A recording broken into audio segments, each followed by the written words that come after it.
And we're back. How's it going, everyone? Welcome back to Hawk Sense. I am your host, Alex Nicolau, and obviously we have changed up the set once again. I'm trying to get in the groove of things, right? I'm trying to sort some things out because obviously there's quite an elephant in the room. Let's be real. Now that I have officially ended my last true semester at Indiana University Northwest, I have no idea what is like next for Hawk Sense or my content creation at Red Hawk Media. So let's get that out of the way right now because obviously if you haven't been caught up, I'm going to the Disney College program in the fall. So I'll be moving from Indiana to Florida, right? So it's going to be a huge switch. It's going to be a huge change of pace. My entire existence for the past 3 years has been the same exact thing repeating over and over and over again, where it's allowed me to do these podcasts almost every other week, and I have been having a great time with it, and I don't want that to end. But obviously, all things must change, so we have to adapt. So for right now, Hawk Sense will continue. There will be another channel where I will be posting podcasts on, maybe. I don't know exactly what it is yet. I need to formulate it all. Like, I tried the Twitch streaming. I liked it a lot. It's just hard to keep up with that kind of that I don't know what it is. That pace is just so different than doing this. So I really want to sit down and calculate everything. But Hawk Sense will still continue on the Red Hawk Media channel as of right now, but there will be other content that I will be creating on separate platforms. You can go ahead and subscribe to my YouTube channel. It's in the link in the description below. Just Alex Nicolau. There's nothing on it yet. Don't. There's 204 subscribers, I think. That's from the past, which I will be sharing old videos that I have created when I was like 14, 13, 15 years old. Jesus Christ. But yeah, I don't know what's next, especially when I head down to Florida. Me and Matt, Matt from, is my vice president in Red Hawk Media, Next Gen Gaming, No Game Scheduled. He's coming with me. We're going together. And we are hopefully going to try to make some content down there for you guys. Maybe some Disney related stuff, like Disney College program related stuff.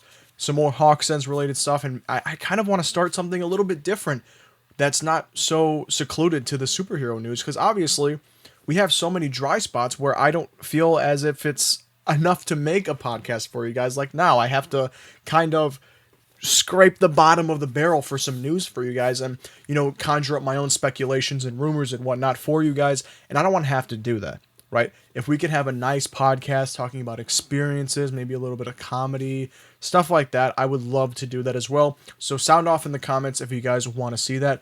Make sure you guys hit a like and subscribe on the YouTube page, please. Red Hawk Media has been my baby, and I will cherish it forever, but we all things must come to an end, like I said, so we'll see what happens in the future. But as always, we got to get to the superhero news for you guys. Quick thing, today is May 20th, Monday, May 20th. Deadpool and Wolverine tickets have gone on sale. If you have not gotten them, please go get them. I know it's the 24th for you guys when you're seeing this, but please, if you haven't gotten your tickets and you want to see it opening weekend, go and buy your tickets right now. I've actually gotten super excited for Deadpool and Wolverine. I did this to myself because amongst the huge love for X-Men 97, which was fantastic, by the way, I loved it so much. I rewatched all the X-Men movies and Logan and Deadpool, and I'm so excited to see this movie now because it just looks so fun and great, and I can't wait for it. Getting into some of the heavier stuff, at the end of this month, we were supposed to be receiving a PlayStation Showcase. Now, a PlayStation Showcase is not like a State of Play, which we get quite frequently. A State of Play is like an update on games, snippets of new games, and even updates that are coming to consoles. Maybe they'll introduce a new accessory. No. This is the big one, right? This is where last year we got Spider-Man 2, the official first look. This is where in 2019 we got the first look at the PS5. This is the big showcase, right? And we were supposed to be getting it at the end of this month, and it is the 24th. Where is this showcase, right? And now this comes from a PlayStation blog post where it said that your two new CEOs will be introducing themselves and how they will play a role in the long-term process of making content at Sony. But with this PlayStation Showcase hopefully coming soon, what can we expect as fans? Number one, I'm going to get this out of the way. The PS5 Pro is rumored to be announced at this PlayStation Showcase. But what about for us superhero fans? I think the one thing that's all on our minds is, where are these Spider-Man 2 DLCs that we keep hearing about? Obviously, with the unfortunate leaks at Insomniac and even the New Game Plus update glitch where you can actually access the dev menu, you can literally see what the next DLCs are going to be for Spider-Man 2. Now, the first one that we're getting is supposedly a Beetle mission, which is really cool, and I personally believe this is going to be Miles' view into becoming the solo Spider-Man that Peter wants him to be. Then we have the Carnage DLC, which obviously we've seen Cletus Cassidy at the end of the Crimson Hour steal a symbiote from that Oscorp truck, and I think this will add on to the Venom storyline that we'll be getting in the leaked Venom game that could also be teased. We'll talk about that a little bit later, maybe even being the rebirth of Venom and Miles and Venom teaming up to beat Carnage. Then lastly, we have the Spider-Verse DLC, which I think will expand on the story of Spider-Man 3, and then even maybe get a little bit of a Spider-Man Beyond the Spider-Verse update. But what I think the coolest part about all of this is that the DLCs are supposedly going to be free. And if you remember from Spider-Man 1, the City That Never Sleeps DLC, they were $9.99 each, or if you wanted to buy all three, $24.99. So them being free makes it 10 times better in my opinion. Now, I know what you guys are saying. What about the Wolverine game? Now, the Wolverine game, I unfortunately think we won't get an update on that in this PlayStation Showcase or anytime soon. Maybe later in the year, maybe early next year. I think they're just trying to keep things close to the vest because of that huge Insomniac data leak, especially with the Wolverine game. Like, I seen trailers, I seen gameplay, I seen missions. There was so much that had leaked for the Wolverine game. Now, don't go searching for it, right? I'm just telling you about it because I'm reporting it. I'm not encouraging it. I am not condoning it. Do not hack. Do not go look up the leaks. I seen them because I'm reporting on it, right? But I think they're going to keep things a little bit close to the vest for this time, and I think we should respect that because honestly, they were working so hard on that game, and obviously we've seen how much of an underdog the original Spider-Man game was, and I think this Wolverine game could have the same effect. So I think we just got to let them do what they do. Now, going back to what I said about the Carnage DLC and how that could veer off into another Venom storyline, yes, there was a leak that there was a Venom game in development, and it was actually slated for 2025, and it's going to be very similar to the Miles Morales game, people have been saying, where it's not really a huge new development, new game. It's going to be more of a reskinned kind of purpose game where you get introduced to the character as Venom to play as him in a different way in a bigger game upcoming, similar to how Miles Morales was set up for Spider-Man 2. Now, with that slate included every single game they have been working on, and now the next one is Wolverine that is going to be releasing in 2026. Then we have Spider-Man 3 in 2028, which was leaked to have maybe a Great Web-like system integrated inside of it, similar to God of War Ascension or even Call of Duty, where there will be a campaign or a main story, but there is a mode where you can swing around with your friends, fight crime, similar to what we've seen in the Great Web, and that's why it maybe was, scrapped, but again, these are all rumors, these are all speculations, so take that with a grain of salt. The Great Web could be coming, we have, literally no idea, but then they also are releasing Ratchet & Clank in 2029, X-Men in 2030, and then a new IP, supposedly another Marvel one coming in 2031 to 2032. Thinking about how they have another Marvel game coming out in 2030s. The 2030s is just an X-Men game, a new Marvel game. That's absolutely insane. And even to think about Spider-Man 3 is coming out 10 years after the original Spider-Man game. That is insane. And then going back to the Venom game, of course, a few speculations have been thrown around of a quick trailer similar to the one that we got for Wolverine back in 2021 for a new Venom game called Venom Lethal Protector coming out in 2025. And even though we talk about all this great stuff that could be coming, they could do nothing, right? There could not be a PlayStation Showcase, and if there is, Insomniac maybe won't attend, right? And we need to maybe respect that because of everything that happened, because with all this data leak, maybe they're just taking a step back and reformulating. I think that's totally fine. Let's be honest, they don't owe us anything. Spider-Man 2 was a great game. It just fell a little bit short at the end, and everybody's complaining, but let's be honest, they have DLCs on the way. We already know that. We don't need anything else from them. Moving on from the PlayStation Showcase, let's talk about Marvel Rivals for a second, because the closed alpha did start last Monday, and people are absolutely loving the game. There were complaints before saying it's an Overwatch ripoff and whatnot, but now people are saying this is what Overwatch 2 should have been. And unfortunately, we still have no idea whether it's going to be on any other platform besides PC, but let's be honest, it's super early, And even to get a code, like granted a code to play this game, you had to submit what specs you had on your PC. So not even all PCs are ready for this game. You had to be at a certain optimization for this game to even run on your computer. A lot can happen before it even releases, and I really doubt that it's never coming to consoles. One more thing I want to touch on for Marvel Rivals that I think is really, really cool. There is this ranking system for each character where it's 1 through 5, I believe, 1 being the easiest character to play as, and 5 being the hardest character to play as, and 5 has Spider-Man in there, which I think is really cool because I feel like in these Marvel mashup games with every single character, Spider-Man's like one of the first characters you get because he's so beloved and everybody wants to play it as him right away, but you kind of have to learn him to actually be able to play good as him, which I think is really cool. And some other leaked content reveals a character I know I will be super excited to play as, because I'm unfortunately not really loving the gameplay I see as Spider-Man, because if we're relating this to Overwatch, the character I play as in Overwatch is Zenyatta, and I do not see myself playing with Spider-Man as a Zenyatta main in Overwatch. I used to play, but there's this one character that was leaked. He had a player card leaked, and he could be coming soon. The one, the only Lethal Protector, Venom, which I'm super excited for to see what Marvel Rivals has in store for him. Another thing we could touch on as Spider-Man fans, Christopher Miller and Phil Lord, who are the directors of the Spider-Verse movies, are officially taking over all of Sony's Spider-Man movies and upcoming TV shows. Now, this obviously includes some of the live-action adaptations that we've seen, such as the Venom trilogy, Morbius, Madam Web, upcoming Kraven the Hunter, and even these new rumored and maybe, confirmed now, the Nicolas Cage Spider-Man Noir Amazon Prime series and the rumored Silk series.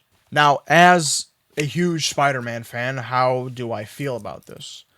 I have mixed emotions, because here's the thing. Phil Lord and Christopher Miller, the directors of the Spider-Verse movies, have given us some of the most outstanding pieces of media, not just superhero media, through the 2 Spider-Verse films, right?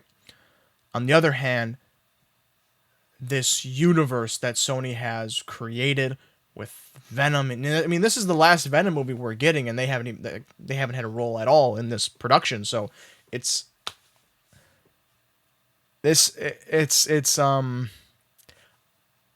I'm kind of put in a tough position because they've given us some of the greatest movies of all time, Spider-Man movies, superhero movies, but also Sony has given us some of the worst.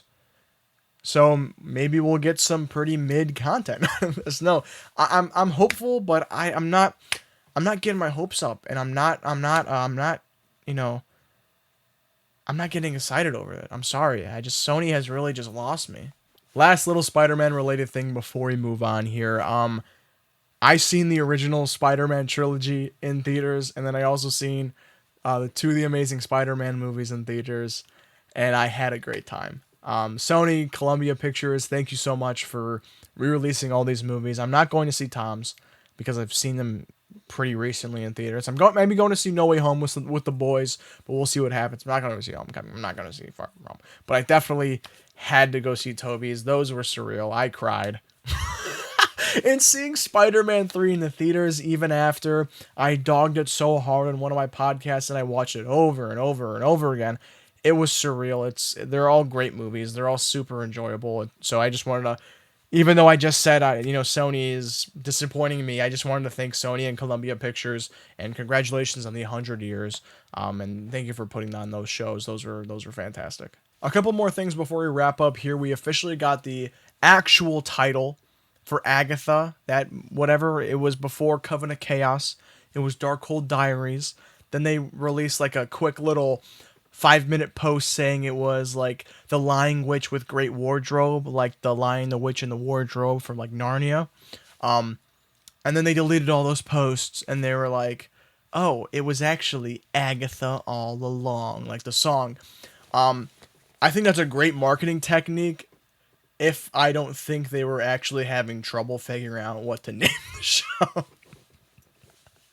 Like the first two were definitely like, oh, what are we gonna name it? But like the third one obviously is a joke, but they actually had trouble, trying to find what they wanted the show to be actually be called. It's supposedly releasing later this year on Disney Plus, and then we got Daredevil Born Again, a brand new logo for it. It looks super great. I can't wait for that. That also releases next year, but unfortunately, it's only gonna be like 9 episodes long. I thought we were supposed to get 18. Feige, what's good, bro? Come on, bro. I don't know.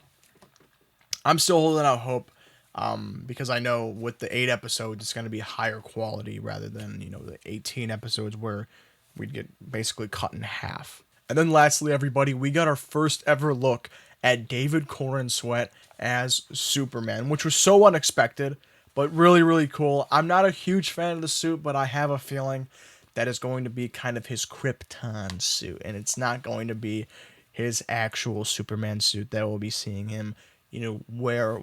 What I think, hopefully James Gunn will keep the design, because I don't think Superman needs an assortment of costumes unless it's like actually integral to the story. We don't need a stealth Superman suit. We don't need a hybrid integrated suit. As I look at my Funko Pops. Yeah, but I'm obviously not a huge fan of it, but like I said, I don't think that's going to be a suit, but he looks great.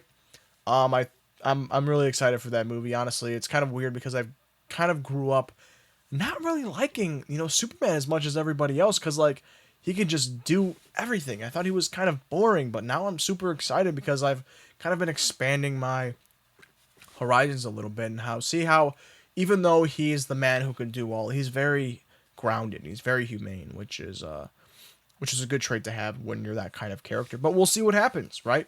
And I think that's all we got for you guys this week. So I really hope you guys enjoyed this episode. I had a lot of, I missed this so much. I'm sorry for again, a little bit of a break. We're going to start doing this a little bit more regularly. I want to get into a little bit of gaming. I'm probably going to do Spider-Man 2 because I did just beat it on New Game Plus. Actually, what's the crazy part? I've beaten the original Spider-Man game. This is going to be so embarrassing. I've beaten Spider-Man 1 15 times. Only 3 times to full completion, 100%ing the game. But I've beaten the story 15 times because of how much I love that game. This time around, obviously, Spider-Man 2 has its problems. I actually do want to do a revisiting Spider-Man 2, kind of doing a review of it after we play it once more. But actually, I'm sorry. We played it here on the channel, right? I've played Spider-Man 1 16 times. Oh my god. I've played Miles Morales 3 or 4, but I just really love the first Spider-Man game. It really holds a special place in my heart. But this is actually only my second time beating the story for Spider-Man 2 since, the game first came out 6 months ago. And I had a great time. I think it was a lot better this time around because I got to switch up my suits. So here's what I did. Right? So in the beginning, I used the dark blue classic suit, right? Then when I got the symbiote, I switched to the classic black suit, right? Then when I got out, I used the classic. And then when I got the anti-venom suit, I switched to the advanced suit 2.0 because that's where the white comes from with the anti-venom. And then for Miles, I used the track suit a lot. And then I also used the upgraded suit because those two are my favorite suits. I think the upgraded classic kind of Miles Morales suit that we get, the one that we, use for the majority of the game, is probably my favorite Miles Morales suit of all time. Personally, I think the Miles Morales design it rivals Peter's original classic suit. In my opinion, I think it could be even better, but yeah, I had a great time playing, and hopefully we'll be able to play it on the channel. I want to do more face cam stuff, so we're still working with the equipment here, and then we have some other stuff cooking. And yeah, once again, guys, thank you guys so much. I truly appreciate it. Leave a like, subscribe. If you're interested in Red Hawk Media, maybe want to get involved, you can follow us on Instagram at redhawk.media. DM us if you personally ask for me. I will answer you, so no problemo there. And yeah, guys, thank you guys so much for watching. I'll see you guys next time. Bye.